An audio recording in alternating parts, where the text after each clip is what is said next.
Cover कर रहे हैं थर्ड टाइप के डिजीज़ को जिसका नाम है मिनिमल चेंज डिजीज़। तो एज़ द नेम इंडिकेट कि इसके अंदर क्या होगा, मिनिमम सा चेंज आएगा किडनी के अंदर और वो भी बहुत जल्दी इज़िली ट्रीट हो जाएगा।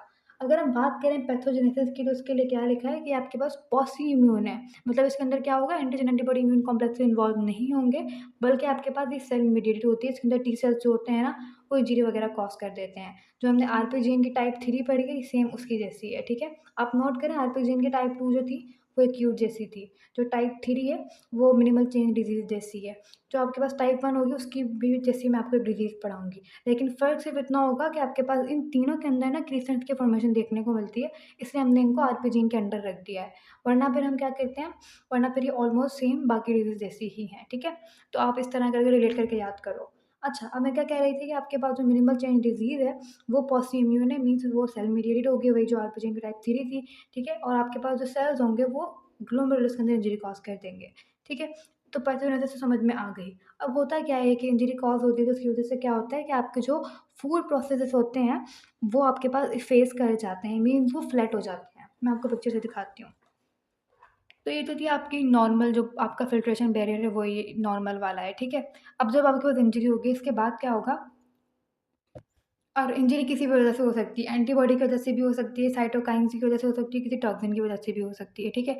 अब इसके बाद क्या होगा, आपके पास ये जो आपके फूड प्रोसेस हैं, वो इफ़ेस कर रहे हैं। या तो वो इफ़ेस कर जाते हैं, इस तरह फ्लैट हो जाते हैं, या तो फिर वो निकल जाते हैं, डिटैच हो जाते हैं, ठीक है? अब होता है क्या है इनके रिज़ल्ट्स में कि आपके पास जो अंदर प्रोटीन जो कि अंदर प्रेज़ेंट थी ना, वो नॉर्मली इनकी वजह से जा नहीं पा रही थी यूरिन के अंदर, ठीक है? अब क्योंकि ये फेस कर गए हैं, ये फ्लैट हो गए हैं, खराब हो गए, तो अब क्या होगा कि वो प्रोटीन है उनको जाने की जगह मिल जाएगी। ये जो बैरियर है, ये जब खराब हो जाएगा तो प्रोटीन को बाहर यूरिन में जाने की जगह मिल जाएगी और आपकी वो प्रोटीन जिनको नॉर्मली सर्कुलेशन के अंदर होना था, अब वो बाहर एक्सक्रीट कर जाएँगी। तो एज़ अ रिज़ल्ट आपको क्या देखने को मिलेगा? प्रोटीनूरिया देखने को मिलेगा, यानी कि यूरिन के अंदर आपको प्रोटीन्स देखने को मिलेंगी।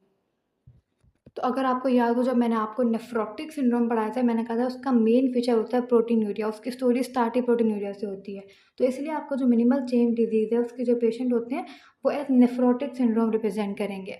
तो आपको क्या देखने को मिलेगा? हाइली सिलेक्टिव प्रोटीनूरिया देखने को मिलेगा। फिर आपको क्या होगा? हाइपोअल्बुमिनिया होगा, ठीक है? इन्फेक्शन होने के चांसेज़ होंगे, हाइपरलिपिडीमिया हो सकता है। या फिर लिपिड्यूरिया हो सकता है, जितनी भी प्रोटीन्स होंगे वो कम होते जाएँगे, उस हिसाब से आपको डिज़ीज़ जो है वो मैनिफेस्ट करते जाओगे आप। तो ये नेफ्रोटिक सिंड्रोम के अंदर हम पढ़ चुके हैं सारी बातें। तो आपके पास जो मिनिमल चेन डिज़ीज़ है वो नेफ्रोटिक सिंड्रोम के अंडर आती है। क्यों? क्योंकि इसके अंदर आपके जो फूड प्रोसेस होते हैं वो इफ़ेस कर जाते हैं। जब वो इफ़ेस कर जाते हैं तो प्रोटीनूरिया होता है। इसलिए हमने कहा कि आपके पास नेफ्रोटिक सिंड्रोम है। याद रखना है कि इसकी जो थेरेपी होती है वो बहुत ईज़िली कॉर्टिकोस्टेरॉइड से हो जाती है। तो ये बहुत अच्छा रिस्पॉन्स शो करते हैं अगेंस्ट दी कॉर्टिकोस्टेरॉइड थेरेपी और ये ट्रीट हो जाते हैं, ठीक है? तो आपके पास अगर हम बात करें तो ये भी आपके पास बच्चों के अंदर देखने को मिलती है और इसको हम लिपिड नेफ्रोसिस भी कहते हैं। वो क्यों कहते हैं वो मैं आपको बताती हूँ। यहाँ तक तो बातें क्लियर हो गई, हमने इसकी क्लिनिकल फीचर देख लिए, पैथोजेनेसिस देख ली। अब हम बात करते हैं इसकी माइक्रोस्कोपी की। इलेक्ट्रॉन माइक्रोस्कोपी की मैंने आपको बता दिया कि इसके अंदर आपको जो डिपॉज़िट हैं वो तो आपको देखने को नहीं मिलते, ठीक है? मगर आपको जो फूड प्रोसेस है उनकी इन्वेस्टमेंट देखने को मिलती है। साथ आपको अगर लाइट माइक्रोस्कोपी में हम देखें तो यहाँ पर आपको जो ग्लोमेरुलस है वो नॉर्मल मिलता है बिल्कुल, ठीक है? जो ग्लोमेरुलस को कुछ भी नहीं होता इसके अंदर, बस जो उसके साथ जो बोमिस कैप्सूल लगी हुई है, उसके अंदर जो फूड प्रोसेस है उनकी आपको इफेसमेंट देखने को मिलती है, ठीक है? साथ आपको लिपिड की वैक्यूलाइज़ेशन देखने को मिलती है ट्यूब्यूल के अंदर। अगर आप नोट करो जो ग्लोमेरुलस है उसके बाद बाकी का ट्यूब भी तो है, तो ग्लोमेरुलस में तो कुछ भी नहीं हो रहा, लेकिन जो आगे का ट्यूब है ना वो क्या करता है जब प्रोटीन जाना शुरू हो जाती है ना तो उसको ऐसा लगता है कि वो कुछ लॉस कर रहा है। तो एज़ अ रिज़ल्ट क्या करता है वो लिपिड को एब्ज़ॉर्ब करना शुरू कर देता है, ठीक है? तो हमारी बॉडी चाहती है कि कुछ ना कुछ बचाए। अब वो लिपिड को जब एब्ज़ॉर्ब करना शुरू करता है, तो आपके पास लिपिड की वैक्यूलाइज़ेशन देखने को मिल सकती है बाकी के ट्यूब्यूल के अंदर, ठीक है? तो ग्लोमेरुलस तो बिल्कुल नॉर्मल है, लेकिन उसके बाद वाला जो ट्यूब्यूल है, वहाँ पर आपको लिपिड की वैक्यूलाइज़ेशन देखने को मिल सकती है क्योंकि आपका जो ट्यूब है, वो लिपिड को रीअब्ज़ॉर्ब करने की कोशिश करेगा कि वो कुछ तो बचाए, ठीक है? तो दिस इज़ द रीज़न कि हम मिनिमल चेन डिज़ीज़ को लिपिड नेफ्रोसिस भी कहते हैं।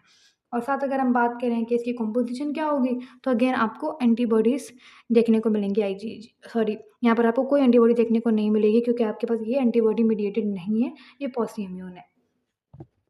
और बुक से भी आप इसकी पिक्चर देख लें कि आपके पास जो मिनिमल चेंजेस है उसके अंदर बिल्कुल जो ग्लोमेरुलस है वो बिल्कुल आपके पास नॉर्मल है क्योंकि इसके अंदर आपके पास जो आपका ये स्ट्रक्चर होता है बिल्कुल नॉर्मल होता है, ठीक है? So this was all about the minimal change disease. Thank you.